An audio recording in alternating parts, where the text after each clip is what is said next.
Halo, apa kabar pemirsa? Senang sekali saya Wiki Adrian kembali menjumpai Anda dalam program Market Review, program yang akan membahas berbagai macam isu penggerak ekonomi Indonesia. Live streaming kami dapat Anda saksikan di www.idxchannel.com dan inilah Market Review selengkapnya. Ya, pemerintah memastikan penutupan Indonesia ataupun akses Indonesia ke negara lain tidak akan berdampak pada sektor ekonomi, di mana pelarangan tersebut hanya berlaku bagi perjalanan wisata. Pemerintah memastikan penutupan kunjungan warga negara Indonesia yang dilakukan oleh sejumlah negara tidak akan memberikan dampak pada sektor ekonomi di dalam negeri, di mana kebijakan tersebut hanya berlaku bagi industri perjalanan wisata. Seperti diketahui, sebanyak 59 negara memutuskan untuk melakukan lockdown bagi Indonesia. Keputusan ini diambil setelah kasus positif pandemi COVID-19 yang terjadi di tanah air terus mengalami peningkatan signifikan dalam beberapa bulan terakhir. Menteri Koordinator Bidang Perekonomian Erlangga Hartarto memastikan bahwa masyarakat Indonesia masih tetap bisa berkunjung ke 59 negara tersebut, namun hanya untuk kepentingan bisnis usai melakukan diskusi dan kompromi dengan para pejabat negara setempat. Adapun hingga saat ini pemerintah telah melakukan langkah strategis guna menekan laju penyebaran masif virus corona, di mana lonjakan kasus yang terjadi belakangan ini tidak terlepas dari kondisi geografis Indonesia yang sangat besar dan luas. Berbagai sumber untuk IDX Channel.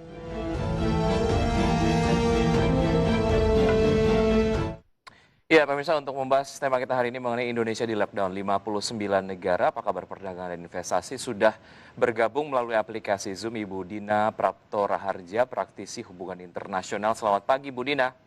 Selamat pagi, Ya, apa kabar? kabar baik, mudah-mudahan kita semua sehat selalu ya, Bu Dina. Amin, amin. Baik, Semoga. Bu Dina bicara mengenai kondisi terbaru bagaimana Indonesia di lockdown. Artian warga negara Indonesia dibatasi aksesnya untuk masuk ke 59 negara. Ini kemudian ada beberapa pendapat lah yang mengatakan bahwa ini tidak terlalu berpengaruh banyak terhadap ekonomi, investasi, perdagangan, dan lain sebagainya. Tapi di sisi lain, dari sisi pengusaha tepatnya, dari Apindo mengatakan bahwa ini akan berdampak cukup signifikan. Dari analisa hubungan internasional lah, Bu Dina, bagaimana Anda melihat ini dan dampaknya seperti apa?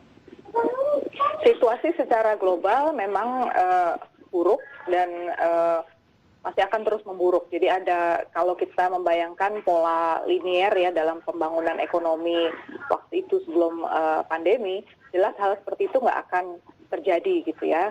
Kalau itulah yang diartikan oleh kawan-kawan di Apindo sebagai situasi yang memburuk, ya.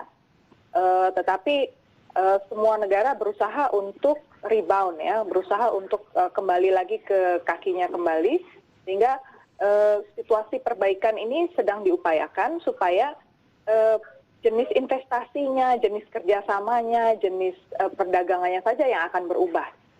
Tetapi artinya secara agregat pertumbuhan ekonomi itu akan tetap dijaga bisa stabil walaupun kontribusi dari sektor mananya yang akan berubah.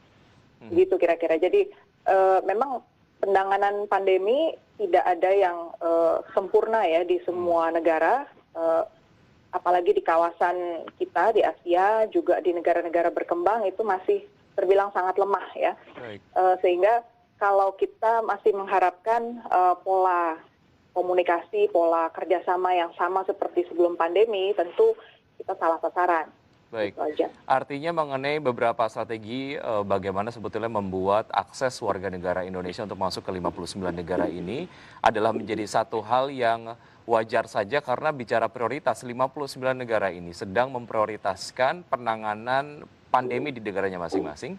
Kemudian juga melihat bagaimana sebetulnya penanganan pandemi COVID-19 di Indonesia yang mungkin dinilai kurang ideal, ditakutkan ataupun dikhawatirkan dengan datangnya warga negara Indonesia ke 59 negara ini akan membawa virus COVID-19 misalnya kayak gitu. Karena secara penanganan saja mungkin dinilai kurang efektif.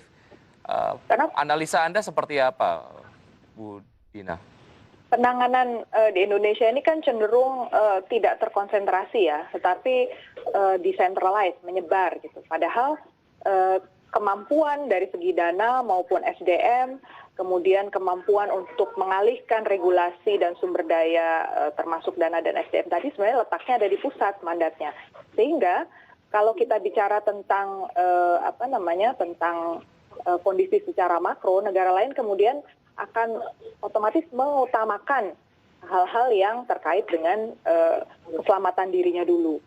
Dan seperti Anda katakan tadi, betul sekali memang negara-negara lain itu juga berjuang keras ya untuk memastikan bahwa masyarakatnya tidak terinfeksi. Karena kalau infeksi sudah terjadi dan kebetulan kondisi fisik si individu itu lemah, otomatis yang terjadi adalah morbiditas yang tinggi dan itu beban secara ekonomi buat perekonomian manapun. Negara-negara yang menolak kita itu rata-rata adalah negara-negara yang sistem kesehatannya mahal biayanya. Jadi dan sudah bergantung pada sistem jaminan sosial yang berbasis asuransi sosial. Nah, artinya kalau ada yang sakit, yang menanggung adalah yang sehat, begitu. Jadi kalau tidak ditekan jumlah orang yang sakit, otomatis beban keseluruhan secara makro bagi perekonomian itu akan tinggi juga. Jadi ya wajar sajalah itu ada upaya untuk membatasi dulu lah pergerakan orang dari negara-negara yang risiko COVID-nya masih tinggi. Baik, Bu Dina, dampaknya terhadap hubungan bilateral seperti apa? Indonesia perlu baper nggak kalau bahasanya anak-anak zaman sekarang begitu ya terkait dengan lockdown 59 negara terhadap Indonesia ini? Di tataran diplomasi tidak ada stigma tertentu sebenarnya terkait dengan kita lebih banyak COVID atau tidak, kemudian hubungannya ke dinamika relasi bilateral itu nggak ada, karena yang terjadi justru semua sama-sama mengerti ada tantangan di tataran tataran praktis ya. Ini kan penanganan COVID ini bukan cuma masalah diplomasinya, tapi juga ada masalah ekonominya, kemudian masalah politiknya, juga masalah sosialnya.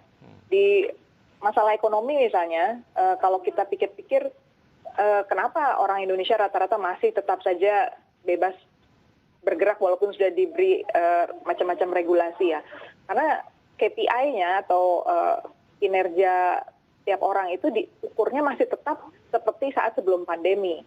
Yang disesuaikan kan cuma jam kerjanya saja, tetapi capaian penyerapan, capaian target itu tetap dihitung sama. Kalau nggak deliver nanti dipecat atau nggak dapat income gitu kan. Nah, yang terlanjur sakit bekalnya apa?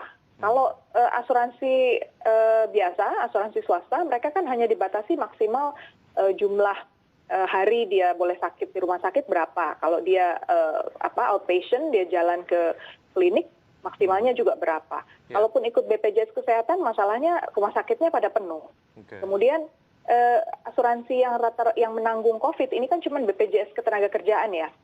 Nah itu rata-rata orang justru di Indonesia belum punya. Cuma 20%-an orang Indonesia yang punya jaminan BPJS Ketenagakerjaan.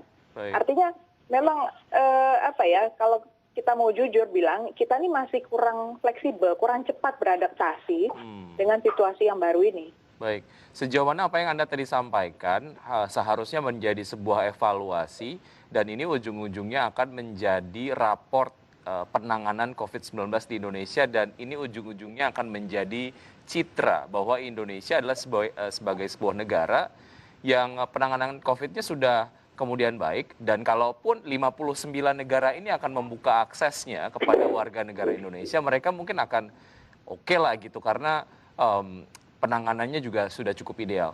Seperti apa, Bu Dina? Jadi fungsinya diplomasi di sini sebenarnya adalah untuk mengkomunikasikan hal-hal apa saja yang sudah diupayakan dan kemudian masih dibutuhkan kerjasamanya dari negara-negara yang lain. Jadi kalau kita bertolak sedikit lah ya, pada periode seperti sebelum pandemi itu, situasi diplomasi ini kan lebih ke nuansa dialog yang berusaha untuk menjamin bahwa setiap negara yang terlibat dalam dialog-dialog tersebut itu dipandang equal, dipandang sama, kompetensinya relatif sama, kemampuannya sama, kemudian sehingga ketika ingin mencapai satu tujuan bersama itu modalnya udah hampir sama lah gitu. Nah dalam situasi COVID seperti ini sebenarnya ini mundur lagi ke belakang. Jadi kita nggak bisa lagi menggunakan bahasa-bahasa yang seakan-akan kita semua equal gitu. Kalau ada tantangan di dalam negeri, ada challenge yang juga sifatnya bukan hanya berasal dari diri kita, tapi juga dari, ini kan impor juga kan masalah COVID ini kan, ya kita harus sampaikan apa adanya dan itu yang kemudian kita jadikan satu agenda bersama untuk diselesaikan.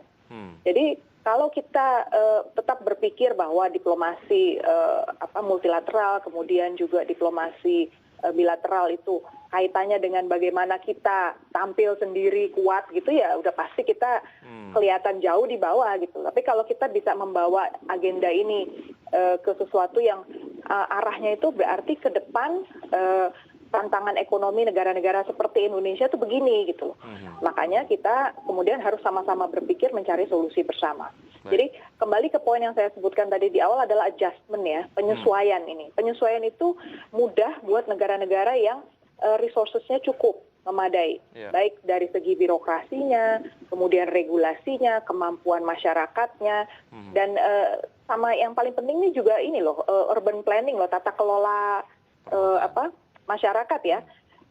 Masyarakat di kita ini, apalagi di desa, di kota aja sulit sekali melakukan adjustment, penyesuaian, bekerja dari rumah itu tantangan berat sekali buat banyak orang di banyak keluarga di sekitar kita gitu. Jadi hal seperti ini yang harus bisa dikomunikasikan pada negara lain. Baik, ya Bu Dina, kita akan jeda sejenak, kita akan lanjutkan usai jeda berikut ini, dan pemirsa tetap di Market Review, usai jeda kami akan segera kembali.